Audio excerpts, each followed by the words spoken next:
మార్గము చూపుము ఇంటికి, నా తండ్రి ఇంటికి.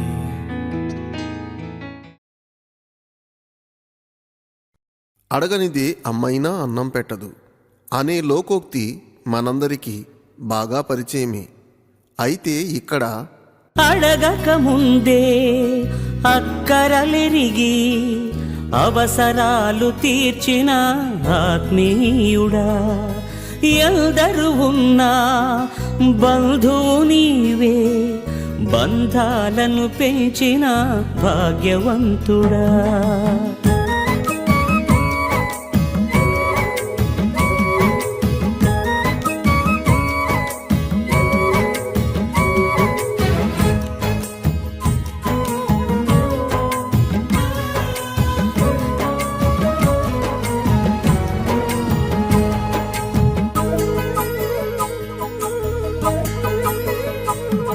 పదే పదే నేను పాడుకోనా ప్రతి చోట నీ మాట నా పాటగా, మరి మరి నేను చాటుకోనా మనసంత పులకించని సాక్షిగా. నా జీవిత గమనానికి గమ్యము నీవే, చితికిన నా గుండెకు రాగం నీవే. నా జీవిత గమనానికి గమ్యము నీవే, చితికిన నా గుండెకు రాగం నీవే. పదే పదే నేను పాడుకోనా ప్రతి చోట నీ మాట నా పాటగా.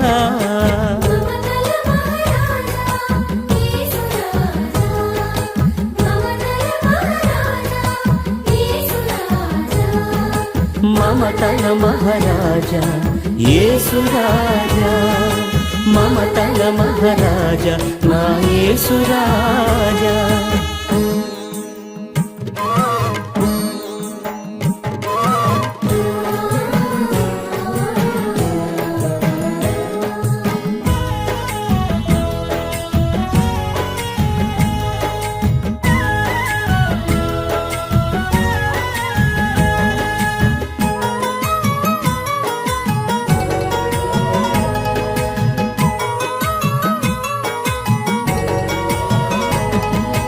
అడగక ముందే అక్కరలెరిగి అవసరాలు తీర్చిన ఆత్మీయుడా, ఎందరు ఉన్నా బంధువు నీవే, బంధాలను పెంచిన భాగ్యవంతుడా.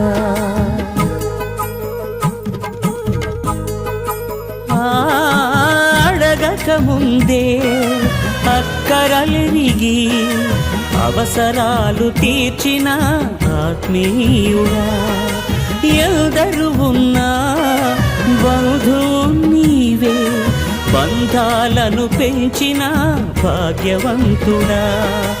అవసరాలు తీర్చిన ఆత్మీయుడా, బంధాలను పెంచిన భాగ్యవంతుడా. అవసరాలు తీర్చిన ఆత్మీయుడా, బంధాలను పెంచిన భాగ్యవంతుడా.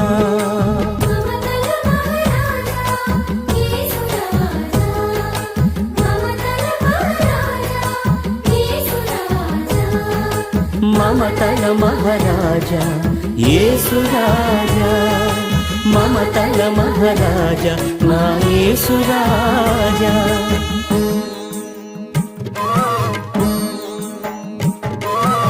టీవీ వాక్యమును వీంచున్నటువంటి ప్రియ సోదరి సోదరులకు ప్రభువైన యేసు నామమున ప్రత్యేక వందనాలు తెలియజేస్తున్నాను. చిన్న ప్రార్థన చేసుకుని దేవుని యొక్క వర్తమానం విందాం. మహాపరిశుద్ధుడైన తండ్రి, ప్రేమ నమ్మకమైన ప్రభువా, నీ పరిశుద్ధ పాదాలు స్తోత్రం చెల్లిస్తున్నాం. ఈ దినం మంచి వర్తమానం అనుగ్రహించి ఆత్మీయ ఆశీర్వాదాలు ప్రసాదించి ప్రతి ఒక్క బిడ్డను దీవించి కాపాడి బలపరచండి. నీ కృపాహాస్తాలకు అప్పగించుకుంటున్నాం.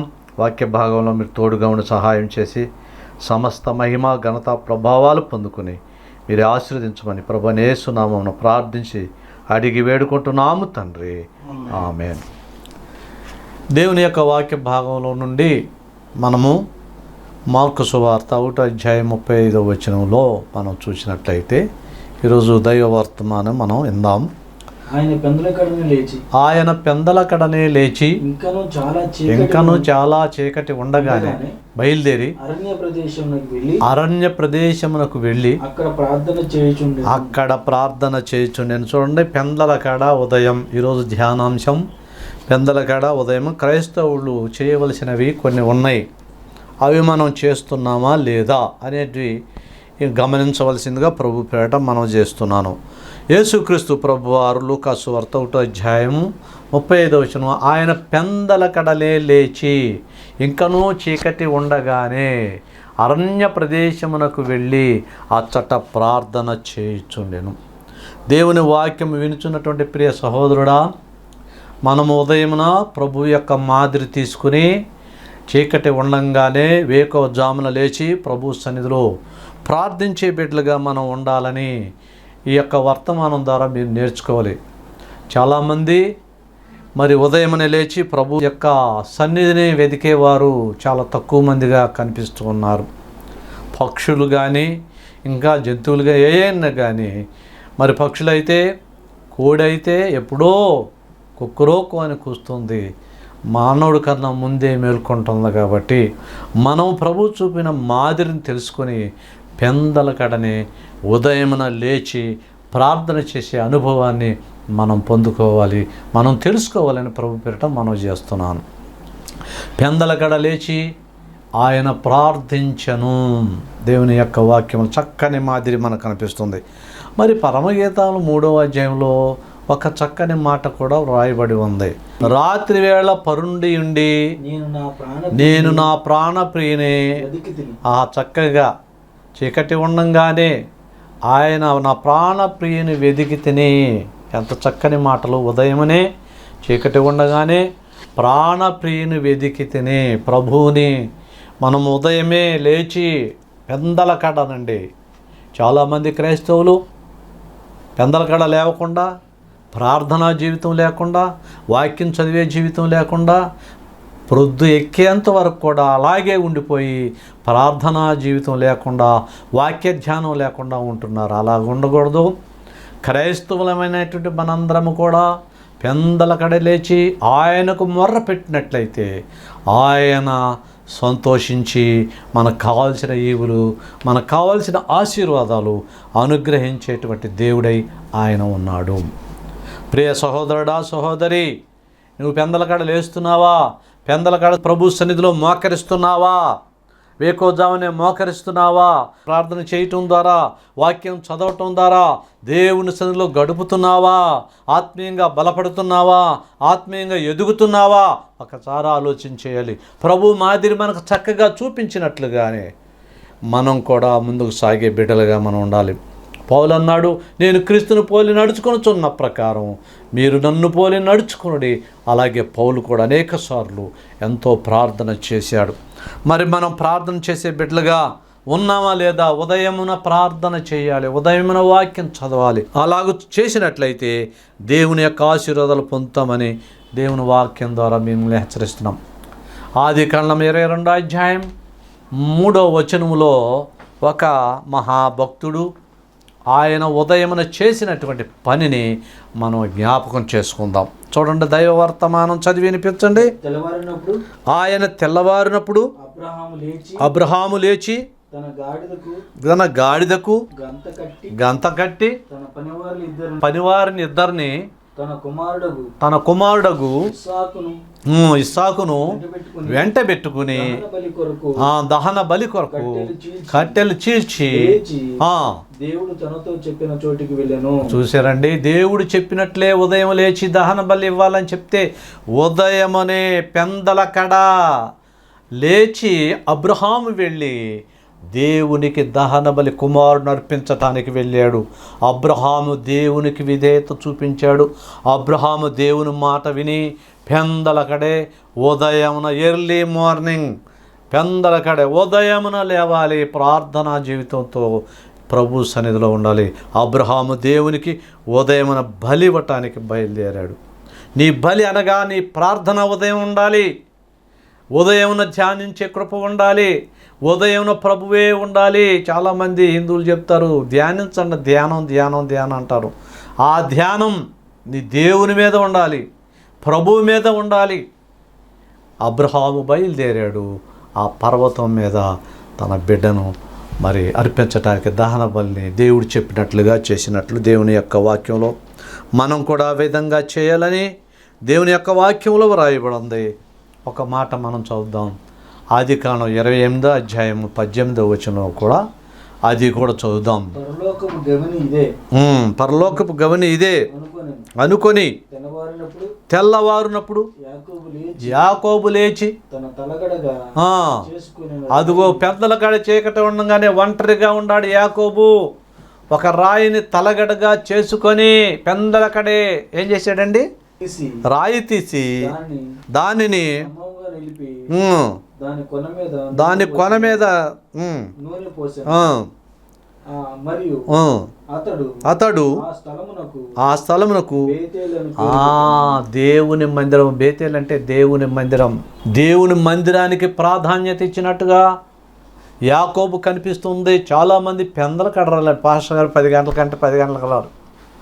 పెందల కడ టైం మెయింటైన్ చేసి ప్రభు సన్నిధి త్వరగా వెళ్ళాలి, ఉదయం వెళ్ళిపోవాలి, మందిరానికి వెళ్ళిపోవాలి. దేవుని మందిరానికి యాకోబు ప్రాధాన్యత ఇచ్చినట్లుగా బేతేలు దేవుని మందిరం అని ఇక్కడ స్పష్టంగా తెలియపరచబడుతుంది. దేవుని మందిరానికి పెందలకాడ వెళుతున్నారా? క్రైస్తవుడా పెందలకాడ దేవుని మందిరానికి వెళుతున్నారా? పాస్టర్ గారు పాటలు పాడతాడులే, వాక్యం టయానికి వెళ్దాం, లేదా పాస్టర్ గారు ఆమెన్ అంటాడు, ఆ టయానికి వెళ్దాం. అది పద్ధతి కాదు.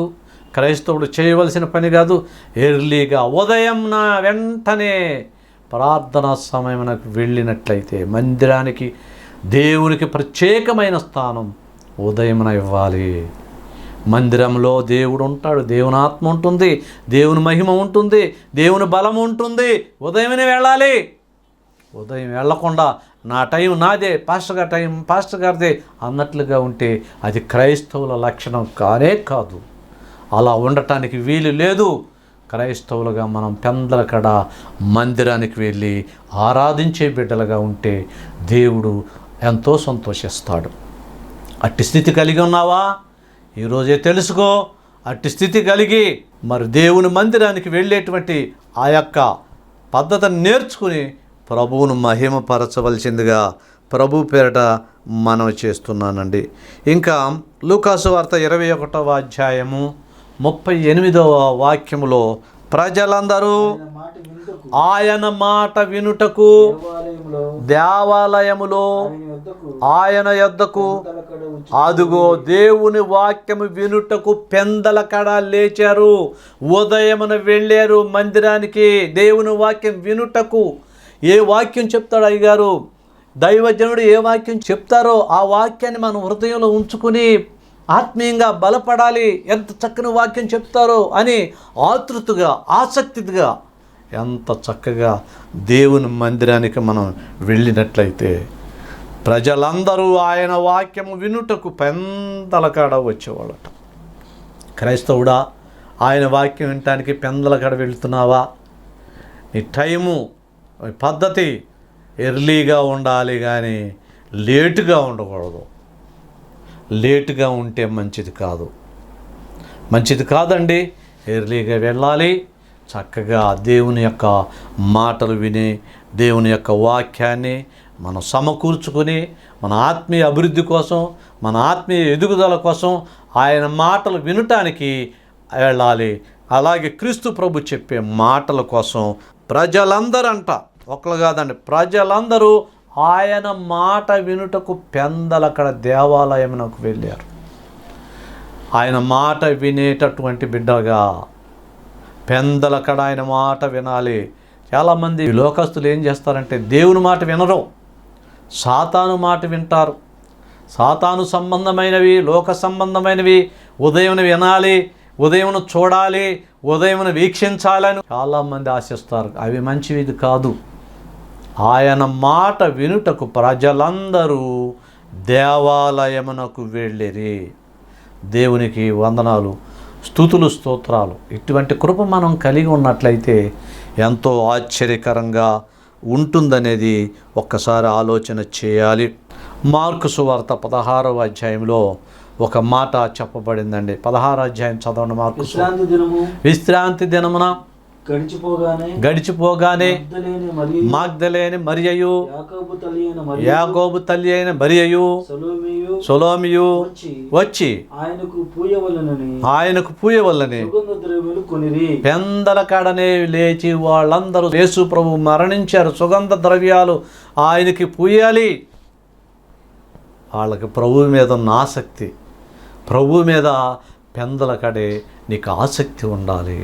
స్త్రీలు ఆసక్తి కలిగి ఆ ప్రభుకి సుగంధ ద్రవ్యాలు ఇవ్వాలి. ఆ ప్రభు నా ప్రభు నా ప్రభు అని చెప్పి వాళ్ళు పెందరకాలు లేచి వెళ్ళి ఆయనకు సుగంధ ద్రవ్యాలు సమర్పించాలని అప్పుడు వెళ్ళినట్లుగా దేవుని వాక్యంలో ఉంది. నీ యొక్క సుగంధ ద్రవ్యాలులాగా నీ ప్రార్థన, నీ జీవితం, నీ సమస్తము పెందలకడ ప్రభు సన్నిధిలో మోకరించినట్లయితే ఆయన అంగీకరిస్తాడు, ఆయన దీవిస్తాడు. అటువంటి దీవెనలు నువ్వు మరి పొందుకోవాలంటే పెందలకడనే బద్దకించొద్దండి. ప్రార్థనకి బద్దకించొద్దు. సోమరిలాగా ఉండొద్దు. సోమరిలాగా ఉంటే ఎర్లీగా లేవలేవు. తాతానుడు అంటాడు, ఏమంటాడు తెలుసా? చలిగా ఉంది కొంచెం పడుకో, వర్షంగా ఉంది కొంచెం సేపు పడుకోండి, లేవచ్చులే ఒళ్ళు నొప్పులండి, పర్వాలేదులేండి, దేవుడికి తెలియదా ఏంటి నీ బాధలని? నీ తలనొప్పి తెలియదా? పర్వాలేలే, ఏం పర్వాలా, అలాగే పడుకోండి, ఏం పర్వాలేదులే, దేవుడు తెలుసు కదా అని అనుకుని సాతానుడు మనల్ని అనేక రీతులుగా మరి దేవుని బిడ్డల్ని ఆ విధంగా చేయటానికి కూడా ప్రయత్నం చేస్తాడు. అవన్నీ పట్టించుకోకుండా ప్రభువే మనకు గురి. ఆ ప్రభువును గురి పెట్టుకుని ఎర్లీగా లేచి ప్రార్థన చేస్తే శక్తి, బలము, దీవెన, మంచి ఆశీర్వాదాలు వస్తాయి దేవుని సన్నిధిలో. నువ్వు అట్టి ఆశీర్వాదాలు పొందాలని ఆశపడుతున్నావా? అట్టి ఆశీర్వాదాలు, దీవెనలు పొందాలని నువ్వు కోరుకుంటున్నావా?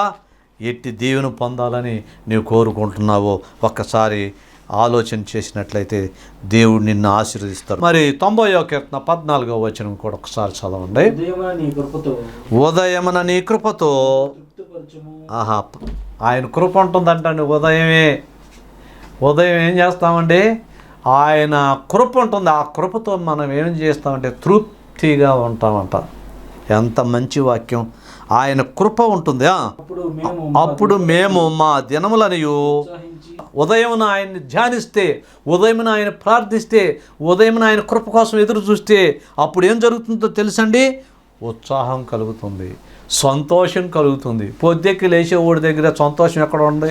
మూసుకుంటా తీర్చుకుంటా అట్లాగే ఉంటారు. కానీ ఎర్లీగా, చురుకుగా, మెలకుగా లేచి ప్రార్థన చేసి వాక్యం చదివితే ఎంత ఆశీర్వాదం!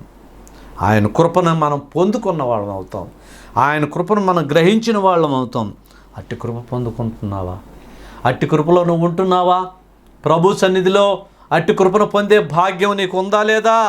ఒకసారి ఆలోచన చేయవలసిందిగా ప్రభు సన్నిధిలో మనం చేస్తున్నాం. యోబు గ్రంథం 1వ అధ్యాయం 5వ వచనం అండి. వారి వారి ఇందు దినములు పూర్తి కాగా యేబు తన కుమారులు పాపము చేసి తమ హృదయములో దేవుని దూషింతురేమో అనుకుని వారి పిలువనంపించి వారిని పవిత్రపరిచి అదుగో ఉదయము బిడ్డల కొరకు ప్రార్థన. ఉదయమున బిడ్డల కొరకు ప్రార్థన. ఎంత గొప్ప మాదిరి!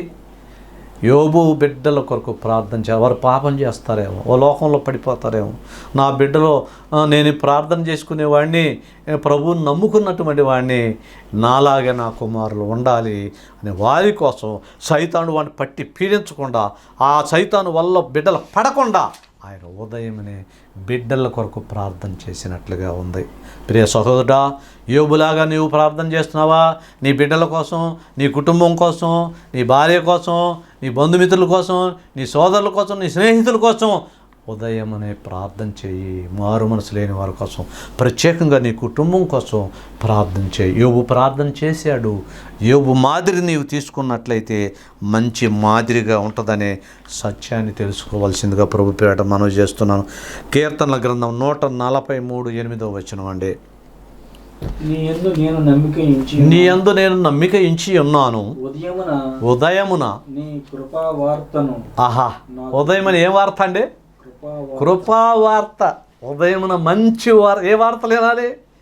లేవంగానే కృపా వార్తని వినేటువంటి కృప.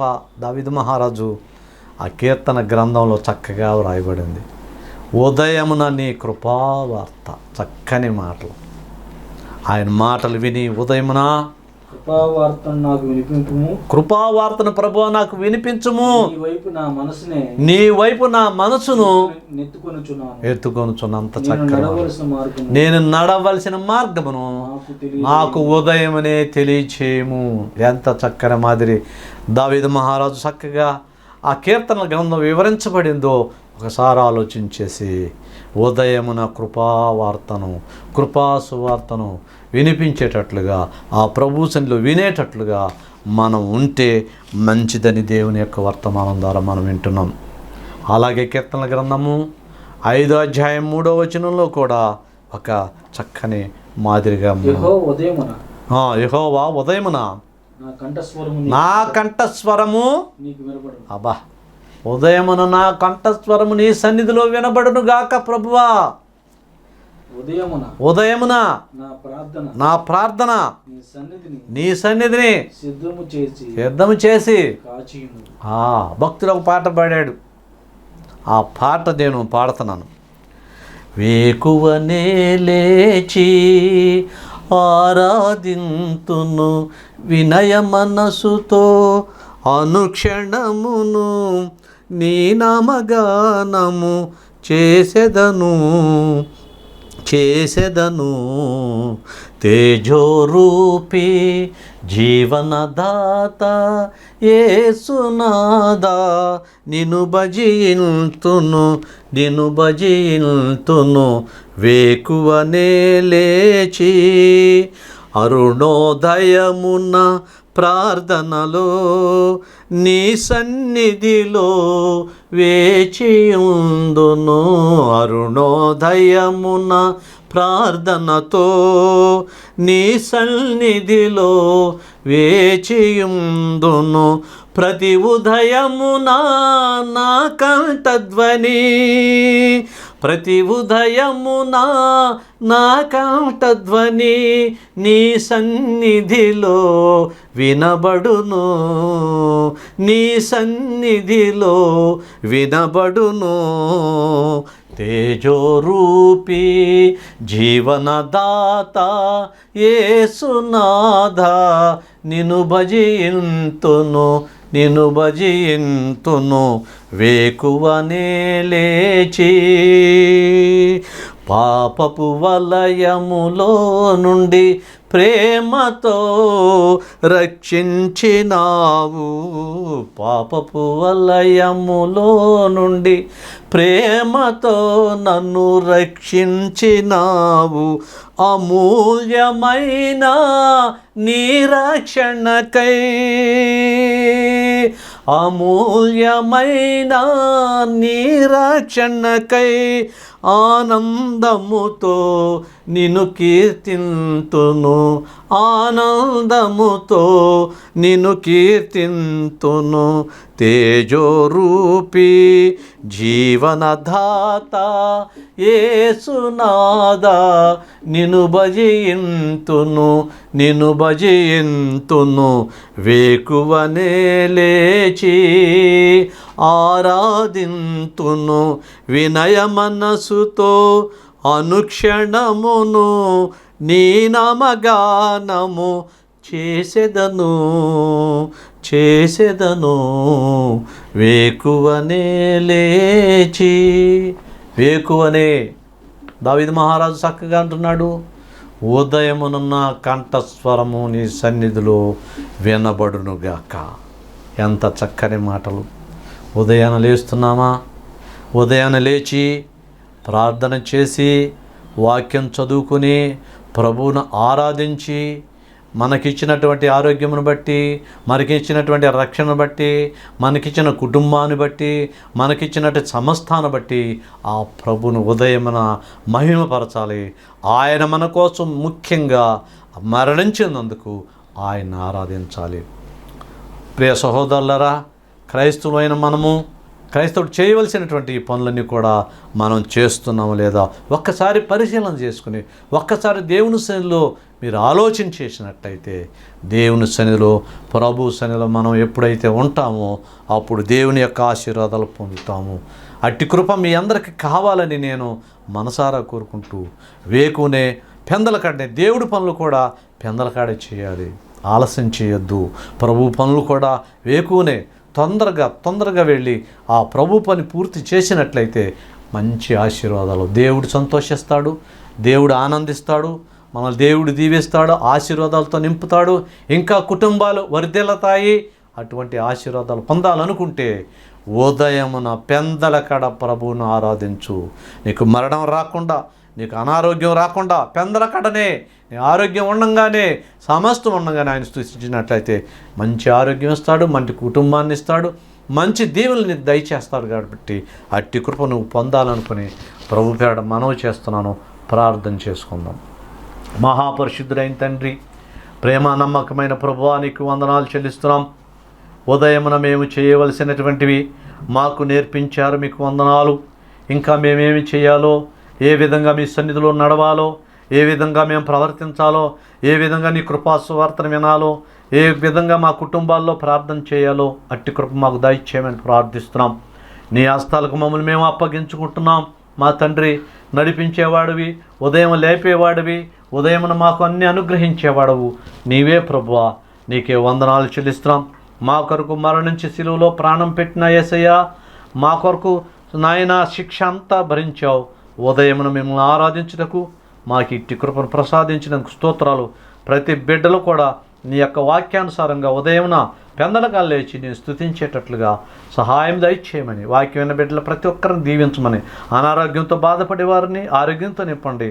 అయినా ఏ కార్యముల్లో ఉన్నారు నీ బిడ్డలు, వారందరిని దీవించండి. అట్టి కార్యాలను సఫలీకృతం చేసి ఆశీర్వాదాలతో నింపమని ప్రభువైన యేసు నామమున ప్రార్థించి స్తుతించి అడిగి వేడుకుంటున్నాము తండ్రి. ఆమేన్. ఈ వాక్యం విన్నటువంటి బిడ్డలందరికీ ప్రత్యేక వందనాలు తెలియజేస్తున్నాం. మీరు మీ యొక్క ప్రత్యేక అవసరాలతో మాకు తెలియపరిచి మీ యొక్క దేవుని దీవెనలు పొందాలని ప్రభు పేరట మనవి చేస్తున్నాం. వందనాలు అందరికీ.